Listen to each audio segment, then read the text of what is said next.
Welcome to the Darkstream, Vox Day, voxday.net, and unauthorized.tv. So I'm a little bit late, but we are going to announce the new library and history books. Some of you have already figured out what they are if you've been poking around the site, which is cool, but still has to be done. We'll be working on getting the newsletter out on Wednesday, since there's not really much point in sending it to a bunch of people who are busy drinking beer on the lake and watching fireworks. I'm told audio and video are good. D-Live chat's rolling. 11 people on the UATV live chat already, and super chats are alive. So,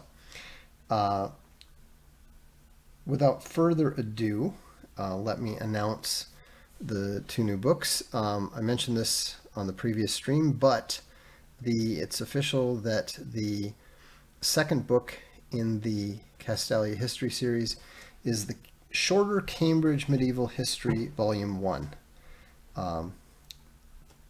It's a substantial book, it's an important book, and it's probably not going to be too difficult to figure out what the next book in the series will be. But in the meantime, the shorter Cambridge Medieval History Volume 1 is going to be the second history selection. It's an excellent book. I actually have it. It's a distillation of the 9 volumes that you see in green behind me. That is the 1911 Cambridge Medieval History series, edited by J.B. Bury. This was actually done by Charles Pravete Orton, who was a major contributor to Bury's series, and there were some complaints that he took a few liberties, but it's just much better than any single volume or double volume history that you're going to get access to, and so I highly recommend it. That's why I chose it. Frankly, I would have liked to have done the actual Cambridge Medieval History series, but I thought that doing all 8 volumes and we couldn't even do it in 8 volumes because some of the books were too big. So I think we figured it would take 12 volumes. That's not the Castalia History series. That's just the Cambridge History series. So anyhow, the July, August, September history book is the Cambridge Medieval History Volume 1. And the July, August book is going to be War and Peace Volume 1 by Leo Tolstoy. Now, you might say, why are you doing War and Peace in 2 volumes? You know, after all, Franklin Library does it in 1 volume, and this is why we're going to do it in 2 volumes. 1,244 pages is too much, so we're dividing it into 2 620-page volumes. Those are still massive volumes, and most importantly, they're not going to fall apart like this one. Now this book, fortunately, hasn't fallen apart. It's doing pretty well, but you can see even here the way that the weight of the book makes it sag. Okay, that's not good over time. I mean, one of the things that we've advertised these books on is their the fact that they're going to last. And so what we can't do is we can't be putting books out there that are over time pretty much guaranteed to rip away from the cover. And so we decided to prioritize War and Peace because it's one of the books that has been targeted for revision in the same way that 1984, the Woodhouse books, the Roald Dahl books, Tolstoy is one of the targets of the SJWs, so we wanted to prioritize that one. It's a the editors picked out a good translation, good illustrations. Frankly, I think that it's going to be better in a lot of ways than this particular Franklin edition, which again, because it was 1,244 pages, they had to use this very, very thin, almost Bible-like paper. We don't want to do that. So, but the point is, the July-August library book is War and Peace, Volume 1. So if you haven't subscribed to library yet, perhaps that will be of some interest to you. I do have some other things to show you, though, related to the bindery and what we're doing there now. So these are interesting because I can't show you what they are yet, but they are the book blocks for the bindery's first client. And we haven't decided yet which paper we're going to use, but you know, it's good stuff, and the art looks great, text looks great, and we're still gonna look at two other types of paper, but we're in the process. But the good thing is that we're already operational in that regard. Now this is interesting, and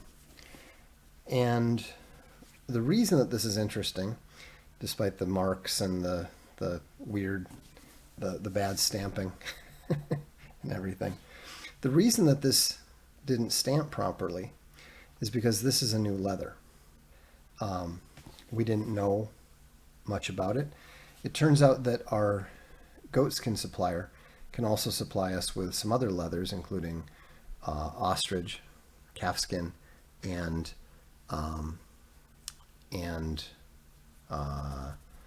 cowhide. And this we didn't realize it at first, but this is the calfskin, and this is actually untreated calfskin. So it's been dyed, but it hasn't been finished. And so, like, if you put masking tape on there, it would actually rip the color right off. But our bookmaster wanted to test it out, and it turns out that this is really actually an interesting leather.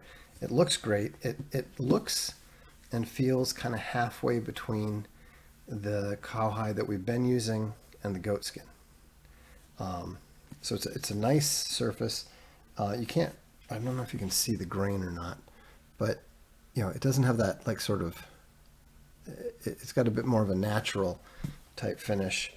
And so it's definitely a candidate for some future books. We'll have to see how durable it is. The stuff that we're using now from Italy is very reliable. They've been using it for decades, and so we'll need to do some extensive testing before we can make up our mind. But the fact that we can take now that we can take new leather and experiment with it. This, in fact, is it's one of the Meditations book blocks. So, but it's really exciting. We've got some finished versions of this coming, and so Hemp Bear says Owen has a goat on death row. Maybe check with him for a skin finally. That would actually be a much sought after skin, I have no doubt. PD says, will books post Taleb have the same end papers as before? It depends. We like the Moire. A lot of people like the Moire. There's certain books that we'd like to use it for. There's other books that we don't want to use it for. So I think the Promethean will have the Moire. Law Dog will not. So it just really depends on whether we have a design for printed end papers that we want to use.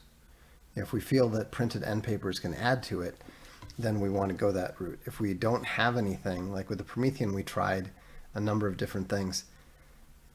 They didn't work. And so we just said, you know what? Let's stop messing around with this. This is the only thing that is waiting. Let's just use the Moray. Because again, the bar that we have to clear is the Franklin/Easton bar. Moray does that. Can we do even better? We try to, but when we can't, we don't want to actually lower the bar. And then speaking of the Promethean and the Law Dog files, those are both expected to ship the first week of August.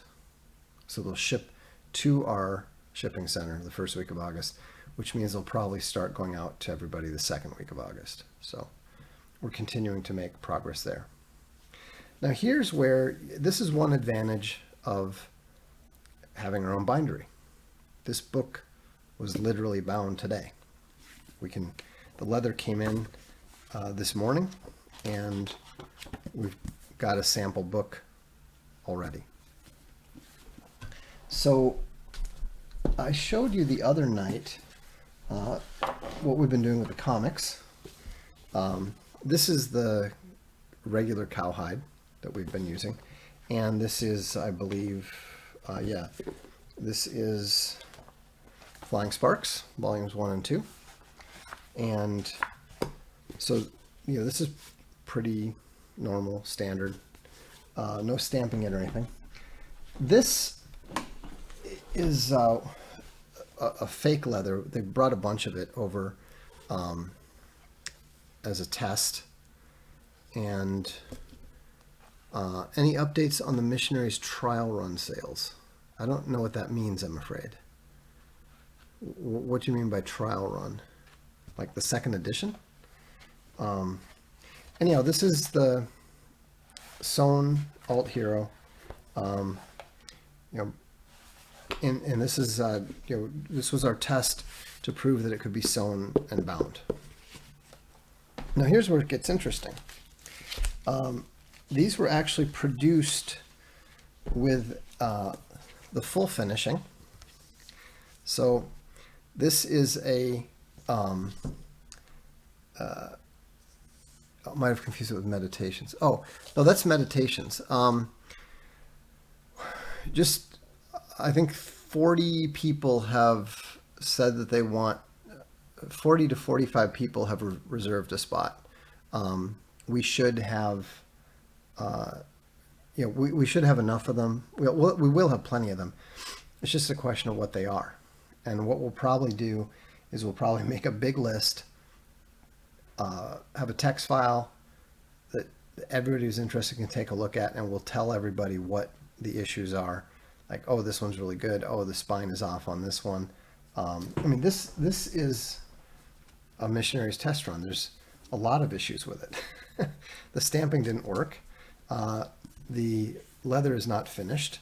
The casing is off in terms, it's too wide here. It's perfect up here, but it's a little short down here. It's got the thin test ribbons, but people might, somebody might want it because it's the first calfskin edition. In fact, we probably won't even sell this one because it was our first calfskin test. But this one, this image, you can see yourself in it, or say I can see myself in it. This is actually finished and shrink wrapped. It's not stamped, but it's an interesting test, and they have been messing with the shrink wrap, because we need to of course have the shrink wrap available when we ship. So they're just testing it, and obviously the shrink wrap is pretty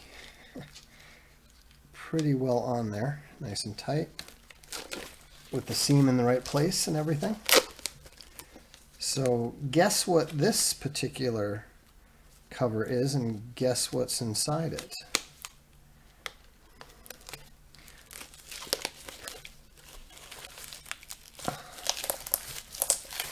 So what this is one of the two first goat skin leather bound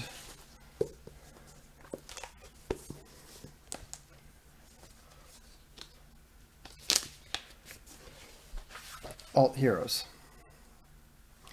And it looks like there's a little bit too much glue.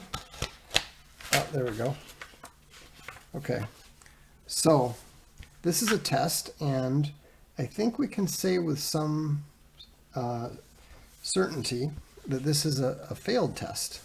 No, this is not the Odyssey. This definitely not the Odyssey. We're a ways off from tackling that. Yeah, this this is definitely a unboxing video of a sort,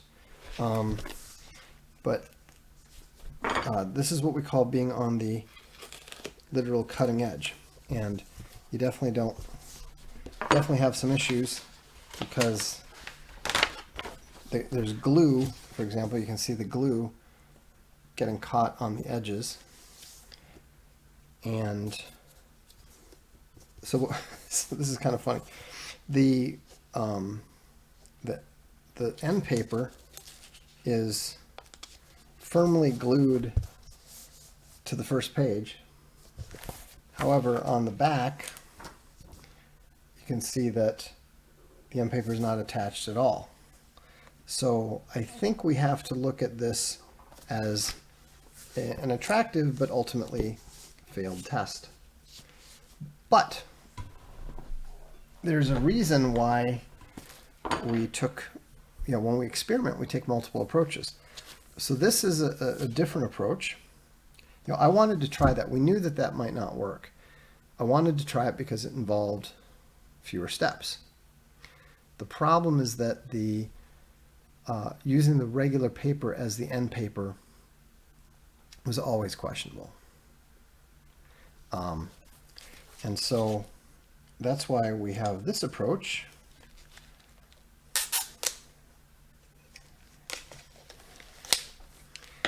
And this is the same thing, but it's a different approach to the end papering. So let's see how it goes. Now, I mean, the leather looks great, feels great. Yeah, I mean, it's goat skin. Now, if you notice, this one opens up nice and smooth, both sides. So what this one has, see, this one is going to stay in properly. You can already tell. See, no movement at all. And the difference is that, see, instead of using that as the end paper, it's just one of the introductory pages. Now what we can do, of course, is we can print on the end papers. Hawk says, are these all sewn too? Yes, they are all sewn. Both of them are sewn. And that was what we were testing here, in fact, is if you just do if you just sew it and then just use the regular paper as the end paper, is that strong enough? And the answer is no, even when there's so much glue that this thing is attached to the boards. So, so my idea, people say, oh, Vox never admits when he's wrong. This is proof. I was wrong. I thought it might work. It did not work. We will certainly have to add specific end papers. It's strong. These are the the difference in weight is these end papers are 120 pounds versus the other paper is 70 pounds. The 70 pounds is just not strong enough. And so, but yeah, you can even see, if you look closely, you can see the sewing right there. And what's really nice is that we created this gutter. See how it's got the white right there? What we did is we created a special edition. So this part is all the same as the regular comic, or it would be, except for we went to a bigger size, which is actually really nice. It makes the whole thing that much easier to read. It makes each panel bigger and so forth. And so we're about to print Midnight's War, and you can bet we're going to be doing a version that we can pop in as well. Q1882 says the color grading looks great. Yeah, the colors are, I mean, they're vibrant. They're, they pop right off the page. Nothing's muddy. I really like the. You go to the War in Paris, and the level of detail, the colors, everything's there. Even though it's sewn, the double page stuff works really well. So, this is a successful test. This is the way that we can do proper leather-bound comics. We'll have to see. We'll have to see if we can hit that $50 price point that we'd like to hit. My goal is to provide high quality leather comics, probably not the goat skin, but possibly the calf skin, definitely the cowhide, and hit the range where it's about the same price as a regular hardcover. That's what I would really like to see. Can we actually pull it off? I don't know, but if you're a creator looking for a cool crowd fund, this might be the way to go about doing that. And so, so it's just really exciting to see the level of detail. And again, this was bound. This is bound and sewn in the Castelli bindery. So thanks very much to all of you who made that possible. Once we get this stuff all proved, all settled, there's still some issues that remain. We need to improve the stamping. We need to improve the hubbing. But that's pretty much all we have left to really figure out. So, so it's very encouraging, and I think that people are going to be absolutely delighted with the quality of what we're able to produce here. So, the first of many. Yeah, exactly. Like I said, I'm hoping to show you all some leather-bound Midnight's War here in a relatively short period of time, and then we'll just keep knocking them out. So, and we're learning. That first 400 page. It's a lot of times it's the same issues. This massive 1,200 page book has fundamentally the same issue that the 400 page comic did. It's just too heavy for its end papers. It's too heavy for the structure. And so we know that our limit on a regular leather book is about 800 pages. We'll have to see. Now the thing is that with the 400 page book, we tried that the lighter weight end paper. So we go to heavier weight end paper. We'll just do more of them, put them together, and see how it all shakes out. That's all we can do is experiment. You can theorize all you want, but nobody's doing this. In some of these specific cases, it's entirely likely that nobody has ever done it before at all. And so, we're basically taking the entire month of July to practice and experiment, and we'll learn a lot. We'll make some dumb mistakes, but hopefully by the end of the month, we're going to be ready to actually start tackling a project or two. Anyhow, that's it for tonight. The main thing is that Castalia Library, the book is War and Peace, Volume 1, and Castalia History, the book is The Cambridge Medieval History, Volume 1.